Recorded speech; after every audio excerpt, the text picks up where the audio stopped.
Hi everyone, welcome back to my channel, and today I have a kind of ambitious video for you all. It is a wrap-up, but in this video I'm putting together what I read in the month of January and February. The reason why I'm doing that is because towards the end of January I got really sick. I got the virus. Obviously I'm much better now, but at the time it was pretty bad for me. I felt really sick. I didn't even have the energy to like read a book or listen to an audiobook. I was just taking pain reliever and sleeping, so filming a wrap up at the end of January was pretty much out of the question. And by the time that February came around, the first week or so I was still incredibly tired. Even though I was like better, I still was like physically kind of weak. Anyways, filming a wrap up didn't really seem like super important at the time, so I just thought instead of just having multiple wrap up uploads, I just put it into one video and kind of breeze through the 16 books I have to talk about. I'll try to talk about these in the order in which I read them. However, after I kind of recovered mostly from being sick, I kind of binged some series and some works by certain authors, so I'll put those together into one segment. You'll understand when I get there. Without further ado, let me get started. So the first book that I finished in 2021 was Nimona by Noelle Stevenson. This is a graphic novel. It's a pretty well-loved graphic novel. It follows a young girl named Nimona. Nimona really wants to be like a sidekick to this supervillain that lives in her town. The setting of this graphic novel is like this weird contemporary / medieval fantasy town world. I thought it was really cool.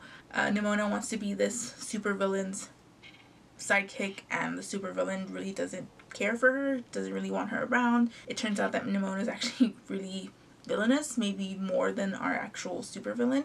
The story was really cute and it was really fun. It was easy to get through. It's intended for like a younger audience, but I think older readers can get something out of it as well. It's about found families and friendships. It was a really good start to the year. It's very fun and happy and optimistic. After that, I listened to Frostburn by Patricia Briggs. This is like the 6th or 7th book in the Mercy Thompson series. I had been binging these pretty consistently last year, and obviously I'm continuing this year. The Mercy Thompson series follows a mechanic. Her name is Mercy Thompson, and she is a shapeshifter. She can pretty much turn into a coyote at will. She lives in this world where certain supernatural creatures have made themselves known to the public, and that has caused a lot of political, cultural issues. That hasn't really been like the main focus of the series. Each book kind of follows its own individual storyline. It's like if you happen to pick up book 3 before book 2, I don't think you're really ruining much of the story. Because I've been binge reading the series, certain events kind of get meshed together, but if I remember correctly, this particular book did focus more so on the political issues that arrived from specifically werewolves and fae being made public, and I really like that part of the story. That's my favorite part of all of this, is to see how the world reacts to these characters. Mercy always gets involved in some sort of trouble. She's very connected to the local werewolf pack, even though she's not a werewolf. I've enjoyed this series. It's very much kind of just like junk food type books, and I don't mean that in a bad way. I love junk food, and I love this kind of like quick, easy, fun, fast-paced story that we get with the Mercy Thompson series. And I would give it like a 3.5 out of 5 stars. I think I forgot to mention Nimona's rating. I'm going to start mentioning ratings on my wrap-ups. I know that's helpful for other people to like contextualize how I feel about a book. I personally don't care about ratings. I care about like the actual review, but I know a lot of people do. So 3.5 for Frostburned and 4 stars for Nimona. After that, I read Crystal Cage by Elise Kova. This is the 5th book in the Vortex Chronicle series. Because this is the last book, I can't really like talk about the plot so much of this one, but this is like a sequel series to our Air Awakened series, which was a series about like elemental magic and political intrigue and like war. I personally didn't really like the direction this series went in. It became a lot more grander in scale without actually taking the time to discuss and look at the larger parts at play. She kind of just, I felt like the author just threw us in this bigger world and didn't really do anything with it. With a plot so grand, I would have liked to have seen more people's perspective. It's very weird when you have like some end of the world event and you're only looking at one person's part in this when there's so much going on, if that makes sense. Also didn't like some of the things that were introduced. I can't really give too much away, but the most basic summary I can give for the series is that it's about a young crown princess who hasn't really grown up in the capital, in the place that she's supposed to rule. She's kind of grown up in the part of her country that is politically opposed to her family's rule. So she's kind of an outcast in the place that she's grown up with because of her parents. In this world, people have elemental magic like fire, water, air. At the beginning of the series, our main character hasn't really found her elemental magic, but when it does come to her, it comes in a way that is not normal. She has a certain magic that is not seen in anyone really. It's pretty much all I can say. I would recommend reading the Air Awakens series before starting this one because the plots are linked. Even though the author does say that you can really pick up her series anywhere you want, I personally wouldn't, but that's just my opinion, and I would give the overall series 3 stars because I do like the world, and I'm being very generous with that because the Air Awakens series was one of my favorite like YA fantasies, but a very generous 3 out of 5 stars for like the overall series and this last book that I read. After that, I DNF'd the Southern Book Club's Guide to Slaying Vampires by Grady Hendrix. I was enjoying the story, but about 20% of the way through, I decided that this wasn't a book that I really wanted to listen to on audiobook, which is how I read a lot of my books lately. Didn't want to listen to it on audio, was not really vibing with the narrator, and I just wasn't really in the mood for this kind of like campy horror thing, which was the vibe that I was getting. I'm sure maybe the tone changed as it went on, but this was not something that I was really in the mood for. I was enjoying it. It's not bad, just not what I wanted to read at the time. The Southern Book Club is about a woman who joins a book club. This book club kind of is really fascinated with like murder, like mystery type books. Vampires get involved. Pretty much all I really knew. I didn't get too much of the plot. I only went 20% of the way through the audiobook, so I don't really know much about the story, but I know it's a horror.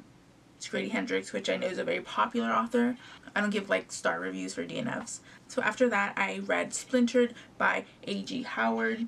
This is the first book in a series. In this book, we follow Alyssa, who is the descendant of Alice from Alice's Adventures in Wonderland. In this world, she was an actual person who told her story to Lewis Carroll, and Lewis Carroll published his books. Alyssa can hear the thoughts of plants and insects, but she kind of keeps that part of herself quiet. She doesn't tell anybody this because she knows that people won't believe her and that she might be mentally ill, like her mother, who does reside in an institution.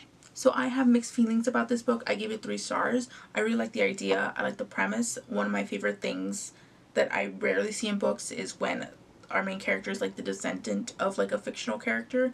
I really like that. I was really interested in this. I like the concept, like the source material, Alice in Wonderland, all that's really good. I didn't really like how the story played out because, as you can probably assume, our character maybe finds out that her ancestor wasn't having just a dream, that maybe Wonderland is actually a real place, based on the fact that our main character can hear insects and plants talk. We are kind of thrown into the world of Wonderland, and assuming that you've already either read Lewis Carroll's work or seen the film or films, you kind of know what that looks like, but I still would like to see I would still like to have seen our character like really take in the world. We were going through so much like plot points and moving the story forward. I never really felt that we got to sit down and like digest what was going on. It also read very dated. I'm sure the author has gotten better as a writer. I believe this might have been their debut. If not, this is probably a really early work of theirs. I also don't really think that the mental health and mental illness rep here was really well done. I don't know if the word I would use would be exploitative or glamorizing, but I didn't feel comfortable with like the mental illness rep here, and I can't even put into words why, but it just didn't feel right. I don't know if that's a feeling that you all ever get, but just something felt off. So at the end of it, I'm just really conflicted because I don't think the actual writing and the story was well done, but the story did also have like really unique things about it that I don't see in other books, which makes me want to continue on. Even though this had its issues, hopefully the author grows within this. I think it's a trilogy, but she's also written a lot of other retellings and stuff like that, so I'll probably do audio if I can find the audiobook. I would give this like a low 3 out of 5 stars. So after that, I read Lore by Alexandra Bracken. This was an arc that I received from the publishers over at NetGalley. I already did a dedicated review, so I won't give my thoughts here. I hope that you can go watch that review. This is a YA fantasy that I believe is going to be a standalone. In this world, Zeus has cursed the major gods to be mortal for about 7 days every 7 years. And during these 7 days, descendants of Greek heroes like Perseus, Hercules, for example, are allowed to hunt down these gods in order to kill them and to take like their godly powers. It's a really bare summary of it. So it's this really cool, adventurous, kind of at sometimes dark, Percy Jackson meets the Hunger Games type story. I really enjoyed it. I've been seeing a lot more negative reviews recently, but I really liked it. I will also link the review somewhere in this video or in the description below. After that, I also read and made a dedicated review for The Mask of Mirrors by M.A. Carrick.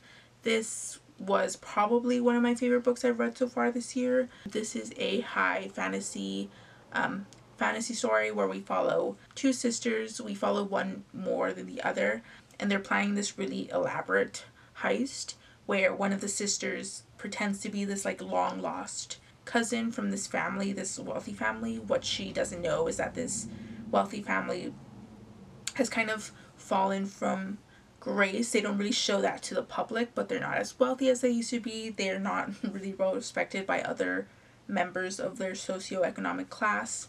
She didn't know this going in, but she kind of gets involved with a bunch of political issues. But yeah, it's very political, intrigue heavy. I really liked it. Anyways, I'll link that review as well. I gave this one 4.5 out of 5 stars.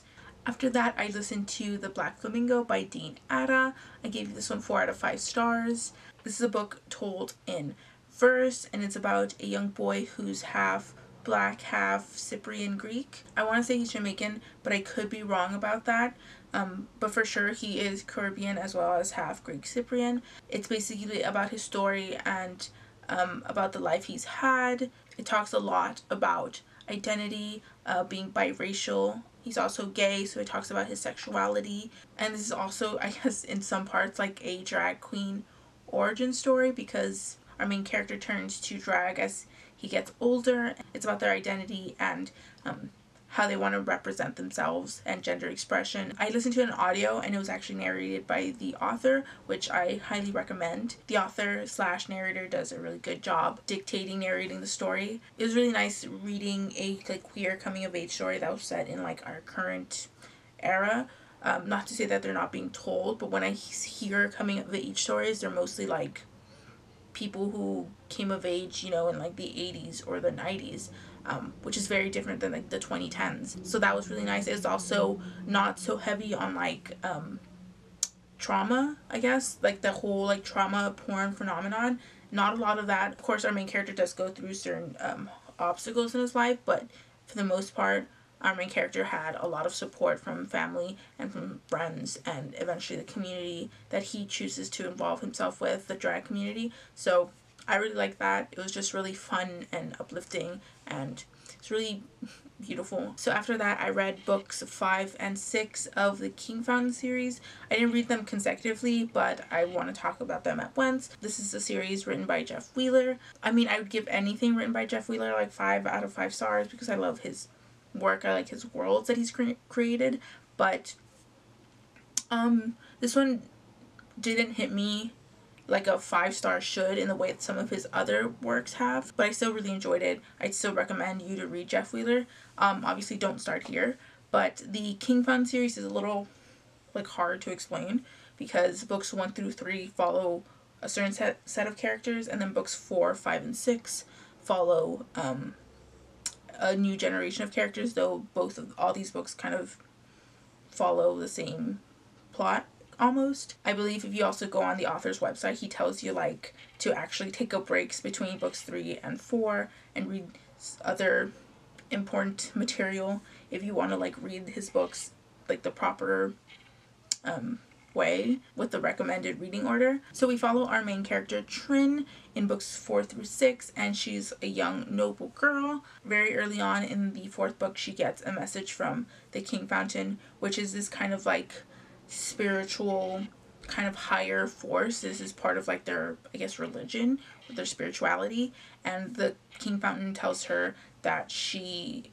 has a very important role to play in this upcoming war in her country, and she's essentially going to have to be like a warrior, like a soldier for her country. However, she's a woman, and women aren't knights, and so the Fountain tells her that it's best if she hides that identity from the world. Jeff Wheeler's books are, I guess you could say, your standard medieval like fantasy. This particular series is very much heavily influenced by like King Arthur, and then you also have like scheming, people going behind the king's back, treasonous behavior. Very standard for the genre, but I really enjoy it. Most of the time, Jeff Wheeler's characters start off really young and they kind of like age up slightly throughout the series, and that kind of happens here. The overall series I'd give 5 out of 5 stars, but since they weren't like perfect to me, I had to knock him down a little bit lower. I like his book so much, I continued on and read The Maid's War, also by Jeff Wheeler, and this is a prequel that takes place, I want to say, the earliest in the timeline of the books that he's written, but just because it's like a prequel doesn't mean that you should start there, because it does reference a lot of other things that have occurred in the series. This book follows a character who's been referenced a lot in many of his books. She's kind of seen as like a martyr. She's in fact inspired by like Joan of Arc, and throughout many of the books that I've read from Jeff Wheeler, this character is brought up so much. She's like a hero. Everyone talks about her. She's almost like a saint, I guess. So I know her story, and I know how her life plays out the way that it does because I've heard it so much. And this book pretty much follows this character and the part that she played in a previous war. Because I knew what I knew about her character, I didn't love this. This is probably my least favorite thing that I've read from Jeff Wheeler. That being said, I still got really emotional at the end. So The Maid's War gets a generous 4 out of 5, but I didn't really want to judge it too harshly because I had already known what I knew about the character, but that's only because I read books in the order which I was, that you're supposed to read these books. I also read Serafina by Rachel Hartman. This is a really well-loved book that I didn't have a great experience reading, and the main reason for that is I had started this book, got sick with COVID, and then I finished it, and it was just kind of a struggle to get through this. That being said, obviously I was sick, so I wasn't even like trying to read, but this book is about a young court musician named Serafina. She lives in this world where dragons exist, and her country and the country where like dragons are from have this very like tumultuous relationship. They do have like a peace treaty, but just because there's peace doesn't mean that there's like no animosity or anything. And the anniversary of the re-signing of this peace treaty is coming up. Unfortunately, the crown prince has been murdered, and all signs point to a dragon having killed the prince. Serafina kind of gets wrapped up in the investigation of it all because she has a very unique relationship to the dragons of this world. It's pretty much all I want to say about the book. I didn't really like this because I thought the pacing was a little bit weird. It never felt like we were building up to anything until we were already at the climax when secrets were being revealed and people were attacking other people. So that's probably my biggest gripe with the book, was the pacing. Something that is incredibly specific to me is that this book has a lot of elements that I know I would like. It has dragons, it has like political intrigue, it has a mystery and a murder. I love all of that, but for some reason the way it was put together just didn't call to me. Like, I was just reading this and it was such a, like, getting through this was like a little hard when I was actually actively reading again. But that's just like a me thing. This might not apply to you at all. I gave this 3 out of 5 stars. The only reason why I would get like a positive rating for me is that I think the world is really cool. I like the dragons. The dragons in this world are like more, I guess, like analytical, where people are emotional and have feelings. Dragons do not, and they look down on other dragons who do have or who do develop feelings. I remember early on in the book, the author says, like, if dragons had a religion, it would be like mathematics or something. So the world would get like 5 out of 5 stars, but just the way the story played out was not my favorite, so I knocked it down a little bit. 3 out of 5 stars is not a bad rating, but it wasn't my favorite. I would like to continue it, but maybe not so soon because I don't want to get into a slump, and I think that this, the second half of this duology will put me in a slump. So after I recovered and throughout the month of February, I read Jacoby, Beastly Bones, and Ghostly Echoes, all by William Ritter. These are the first 3 books in the Jacoby series. I think there's only 4, so I have 1 more to go. But this Jacoby series follows a few characters. Our main character named Abigail Brooke, who has basically run away from England, where she had wanted to be an archaeologist with her father, who works on like dig sites, because this is the 1890s and her father, being a man of the era, doesn't believe that Abigail has a place on dig sites, despite the fact that he is her father and he, you know, had some part in her education. Abigail gets fed up and she leaves and she goes to the States. One of the first people that she meets while she is stateside is a young man named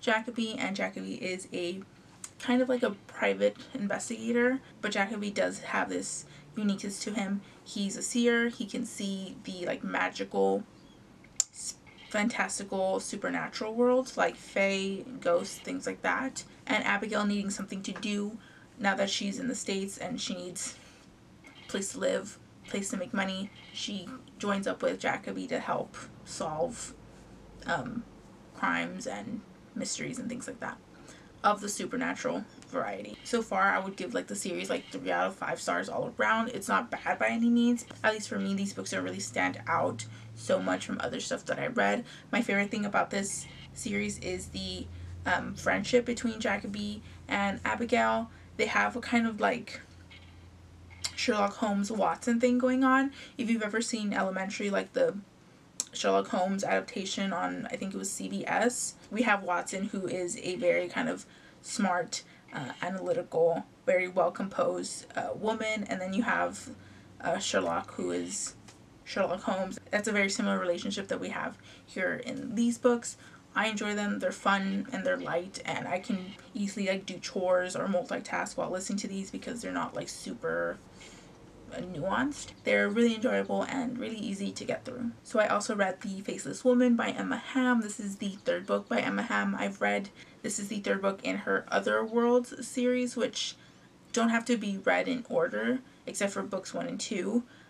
But other than that, they all pretty much are a kind of fae centric romance, so fantasy romance. This particular romance is a retelling of Swan Lake. So our main character is a witch and she's being burned at the stake very early on in the book, and a fae happens to come across this event, and our witch character curses him and binds her life to his. So if she dies, he dies, so he now has to help her, and that's pretty much the start of the book. It's very much like an enemies / annoyances to lovers trope. I think Emma Hamm is a underrated author in that I think a lot of like the booktube world would really appreciate her work, because she does do like fae stories, enemies to lovers, and all these kinds of things that booktube really like devours. She's self-published, so she doesn't have the same tools that like the major publishers do, but I think a lot of people would really enjoy her stories. I gave this one 3 out of 5 stars.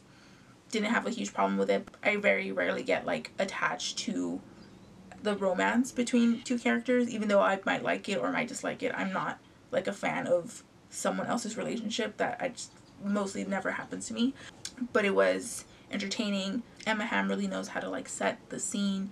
She does really good with like atmosphere and stuff, and I like the way her fae are portrayed the seelie versus unseelie. Some of the depictions here are very grotesque and might make you uncomfortable. I like them. And there is sexual content. I wouldn't say this is YA, but I could see a lot of YA fans of like fae romances maybe transition to more adult stuff through Emma Hamm's work. And the last book I want to talk about is actually a reread, and that is A Great and Terrible Beauty by Libba Bray. So I've been meaning to finish this series, and I had actually read the first 2 books. I never finished the last book in the trilogy, but now I kind of want to get through them because I really did enjoy this series back when I started it in 2018, I think. Even though this is a book that I really enjoy and I would recommend a lot, some parts didn't really age well.